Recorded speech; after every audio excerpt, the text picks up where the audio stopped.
Quelle est ta relation aujourd'hui avec Samuel Eto'o? Non, relation, j'ai pas de contact avec lui, mais je veux dire que j'ai pas de problème. Vous n'avez pas de problème, mais vous ne vous parlez pas. Non, on ne se parle pas, j'ai pas de problème avec lui vis-à-vis de ça. Et même je me rappelle pendant le confinement, j'avais 2 personnes, j'avais fait un live en disant que pour moi au Cameroun, c'était en 2019, je pense, le confinement en 2019 ou 2020. 2020, oui. Non, avant même le Avant le confinement. Ok, le premier confinement, pour moi, c'est 2000, je sais plus, 19 ou 20, oui. Voilà, bref, je l'avais dit. Il y a 2 joueurs pour moi au Cameroun qui pouvaient endosser le dossier de président. J'avais dit, il y avait lui, il y avait Jérémy. Parce que pour moi, c'est les 2 que moi je voyais. Je dis les 2 ne s'entendent pas.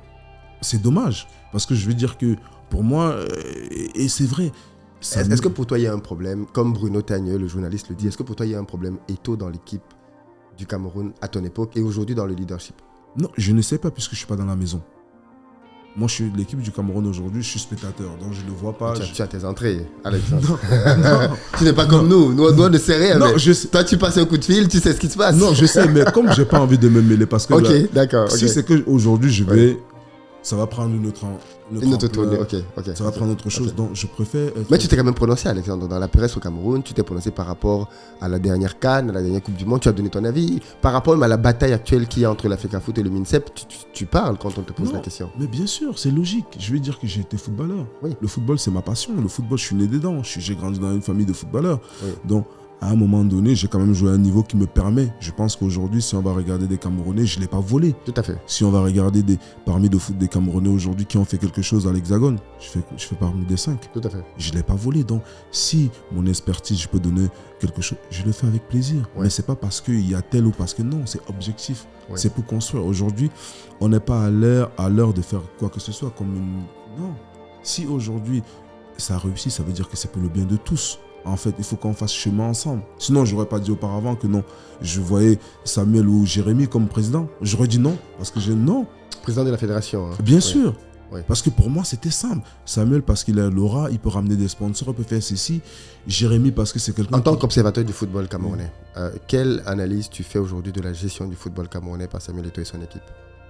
Moi, j'ai vu un peu plus de 2 ans après qu'il soit président de la fédération. Je ne connais pas ce qui se passe à l'intérieur de la fédération. Oui, en tant qu'observateur, ce que tu vois à l'extérieur. C'est pour ça que je dis, moi par exemple, j'ai vu les Interpol.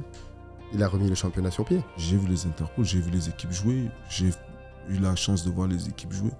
J'ai vu que pour moi, ça allait. Je veux dire ce que je suis en train de voir. Mais pourquoi Samuel Eto'o est donc combattu? Je ne sais pas, c'est pour ça que je dis qu'il faut voir à l'intérieur. Nous sommes des gens de l'extérieur. Nous observons ce qui se passe à l'extérieur. Mais nous ne savons pas ce qui est dans la maison. Le problème est qu'il faut que demain, ces acteurs, c'est pour ça que je dis qu'il faut que ces acteurs s'asseyent et disent que, hé, président, on te reproche ça. Est-ce que la cause, elle est juste?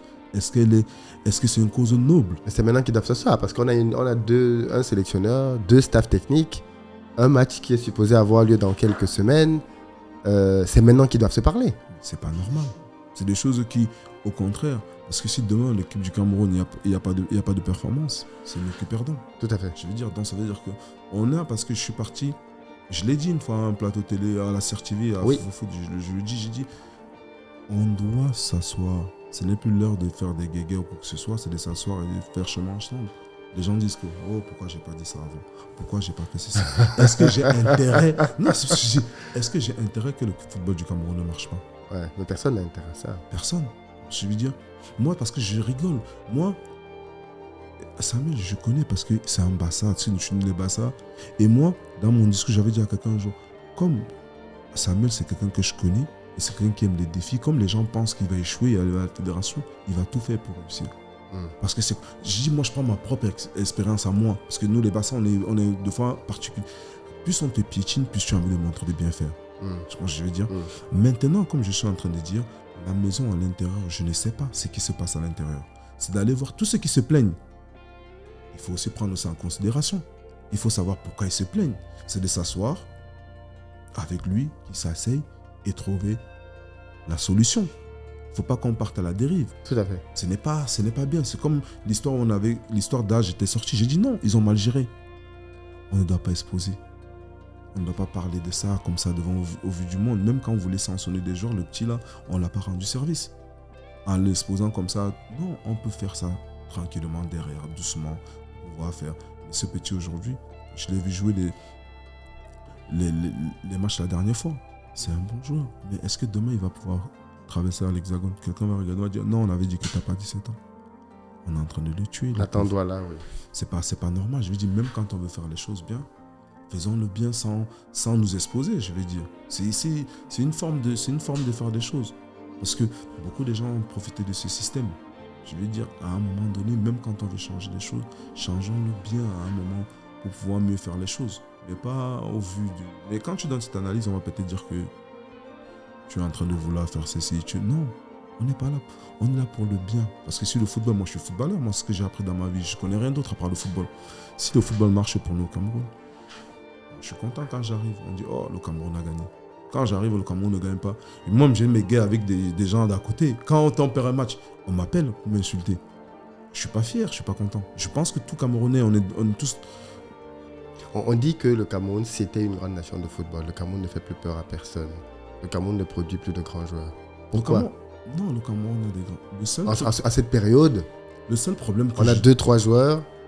Non, le seul à votre époque, quand il y avait Champions League, il y avait 6, 7, 8 joueurs à aller voir. Mais le problème, c'est que vous devez comprendre, aujourd'hui, le football a changé.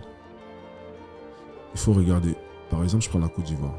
Il y avait Didier Drogba, Yaya Touré, Kolo Touré, les Okora, tout ça. Il y avait des équipes. Quand tu vas aller au Ghana, tu avais Essien, Moultar et tous ces gens-là. Il y avait tellement de joueurs. Mais maintenant, pourquoi les joueurs africains ne s'imposent plus dans les top clubs européens? Non, ce n'est pas les top joueurs, c'est que partout dans le monde, le football est devenu moyen. Même en équipe de France, ils n'ont pas de top joueurs. Mbappé, c'est un super joueur, je vais dire. Mais je vais dire que les joueurs comme Mbappé, il y en avait beaucoup en avant. Pourquoi Samuel n'a pas gagné le Ballon d'Or, par exemple? Parce qu'il y en avait tellement de joueurs. Il y avait tellement de... Aujourd'hui, tu peux fermer les yeux, tu vas te dire Mbappé va gagner même 2 ou 3 Ballons d'Or. Il y a Bellingham. Avant, tu as des joueurs comme les Thierry Henry, Samuel Eto'o. Il y avait beaucoup plus de concurrence. Hein. Crespo. Il y avait tellement de grands noms. Ouais. Qu'aujourd'hui, le football, malheureusement, a perdu ça. A perdu ces talents-là. Donc, quand on va en France, c'est pareil. L'équipe de France, c'est la même chose. Tu avais Zidane, on sait que c'est... Tu avais les Makelele, Thierry, Vieira, tout ça. Aujourd'hui, tu n'as pas ça. C'est partout pareil. Le football, aujourd'hui, a baissé d'un cran. Donc, il faut se dire que c'est partout pareil. Si au Cameroun, ça a baissé, la France, ça a baissé, l'Allemagne, ça a... Mais partout, ça a baissé. L'Espagne, aujourd'hui, qui gagnait tout. L'Espagne, aujourd'hui, ils sont à la ramasse. C'est pour dire que les époques changent. On a moins de talents aujourd'hui. C'est pour ça que je dis c'est difficile, c'est devenu un football business. Quand on analyse, vraiment, c'est pas seulement au Cameroun. C'est partout en Afrique. Quand je regarde la CAN, la dernière CAN, on est en perdition. Je veux dire que tu ne vois pas des talents énormes. Alors qu'avant, il y avait du talent. Il y avait beaucoup de talent à toutes les lignes. Exactement, mais malheureusement, c'est ce que les gens doivent comprendre. Ce n'est pas que c'est seulement chez nous, c'est à travers le monde. C'est comme ça, tu avais 2 joueurs, tu avais Messi, tu as Ronaldo, parce qu'on sait que, bon, après Messi, c'est une autre planète, mais pas dans la planète. Messi, c'est autre chose. Donc, à un moment donné... Toi, tu choisis Messi dans le duel Messi-Ronaldo? Non, c'est pas un duel. Moi, j'ai la chance de... c'est pas un duel. Ah oui, tu es Barcelonais. Non, c'est pas ça. Moi, j'ai joué contre les deux. Moi, j'ai joué contre les deux, Philippe. Oui. Léo, j'ai joué contre lui 2 fois. Quart de finale de la Champions League, et les 2 fois, j'ai jamais fini le match. 15e minute, j'ai un carton jaune. À la deuxième mi-temps, on me sort parce qu'on a peur que je prenne un carton rouge. Ronaldo, j'ai joué avec lui pendant 4 ou 5 ans dans le même championnat. Je finissais le match. C'est juste pour te faire comprendre seulement. Oui, mais les deux ne jouent pas au même niveau sur le stade. Messi est plus en arrière, Ronaldo marque tes buts. C'est pour ça que je dis j'ai eu la chance de jouer contre les deux. Oui. Ronaldo, je sais, il fait passement déjà, il va accélérer, il va faire son crochet, etc. Il va partir. Je connaissais déjà tout ça. Le problème est que Messi, c'est l'instinct. Tu ne sais pas ce qu'il va faire. Dès que tu poses ta jambe, il a piqué le ballon, il est parti. Et moi, comme je ne veux pas qu'il aille marquer, je suis obligé de me donner un carton jaune. Ouais. Mais Ronaldo, j'avais déjà le schéma. Donc je savais que bon, il va plus vite que moi. Il va faire son passement des jambes, il va accélérer. Si je pars, il va faire son crochet de l'autre côté pour essayer de partir de l'autre côté. Donc j'avais déjà tout. Donc j'ai fait seulement de partir, j'attends seulement le crochet. Dès qu'il fait le crochet, je prends. Mais ça n'enlève pas que c'est un superbe joueur. Ronaldo, c'est un joueur. Mais je vais dire que moi qui ai joué, qui a la chance, parce que moi, au duel 1 contre 1, c'était ma force. Donc, je savais mieux l'analyser souvent par rapport à Léo. Un jour, Daniel Alves a dit, Léo, il est né, on a mis quelque chose dans son trône, il va dominer le monde. Lui, c'est autre chose. C'était l'instinct. Lui, c'est... Mais ça n'enlève pas que Ronaldo, c'est un super joueur. C'est les 2 meilleurs, je veux dire, il n'y a pas mieux. Mais moi, pour moi, Léo, c'est autre chose. Oui, c'est le meilleur joueur de tous les temps, pour toi aussi? sans faute. Ok. Pour moi, je dis ça, c'est pour moi, chacun a son Tu as dit avis. quelque chose à l'heure sur Kylian Mbappé qui va heurter les gens. Tu dis que pour toi, c'est un top joueur, mais c'est pas le même niveau que les Zidane, tout ça. Non, je n'heurte pas les gens, c'est vrai. Kylian Mbappé, c'est un super joueur, il n'y a rien à dire. Et je suis fier parce que c'est un Camerounais de toutes les façons. Mais il y a eu tellement de grands joueurs. Je veux dire, Zidane, c'était l'élégance, c'était la classe. Moi, j'ai connu, tu avais les Ronaldo R9. Ronaldo R9, c'est le seul footballeur qui m'a fait dormir même à 3h du matin. Je me levais pour aller regarder les matchs. Je veux dire, par exemple, et quand j'étais petit, je n'avais pas de télé. Il fallait se lever même pour aller regarder. Chez le voisin. Donc, je veux dire qu'il y a eu tellement, je veux dire que Mbappé, c'est aujourd'hui, je veux dire, Mbappé, c'est un autre niveau par rapport au football actuel. Oui. Mais je veux dire, le football, il y a 20 ans, il y a 30 ans, je veux dire, il y avait tellement de talent. Je veux dire, R9, c'était du costaud. Hein. Oui, bien sûr, bien sûr. C'est que ceux qui l'ont vu jouer se savent très bien. Voilà. C'est pour ça que je suis en train de dire que Mbappé, aujourd'hui, c'est quelqu'un qui représente, et je suis fier parce qu'il représente le Cameroun. Malgré qu'il joue à l'équipe de France, c'est un Camerounais de toutes les façons d'origine. Donc, ça nous fait plaisir. On dit que s'il a voulu jouer pour le Cameroun, ça s'est mal passé. C'est vrai ça ou tu penses que c'est une intox? Je ne sais pas, peut-être aussi c'est vrai, on ne sait pas. Parce on dit que son père voulait qu'il joue pour le Cameroun, mais on lui aurait demandé de l'argent. Ça a vérifié, il faut demander au père. À ton époque, est-ce qu'on payait des places à l'équipe du Cameroun? Des joueurs payaient pour jouer? Non, mais j'ai assisté à certaines scènes. Ah oui? Oui, c'est véridique. Moi, j'ai assisté. Comme je dis souvent des choses. Quoi, par exemple? Même si tu n'as pas le nom du joueur, qu'est-ce qui s'est passé? J'ai vu pendant la CAN des joueurs que quand on finissait de jouer le match, et on passait prendre des primes pour eux. On passait prendre les primes dans la chambre. Attends. Donc, on vous donne à tous vos primes. Ouais.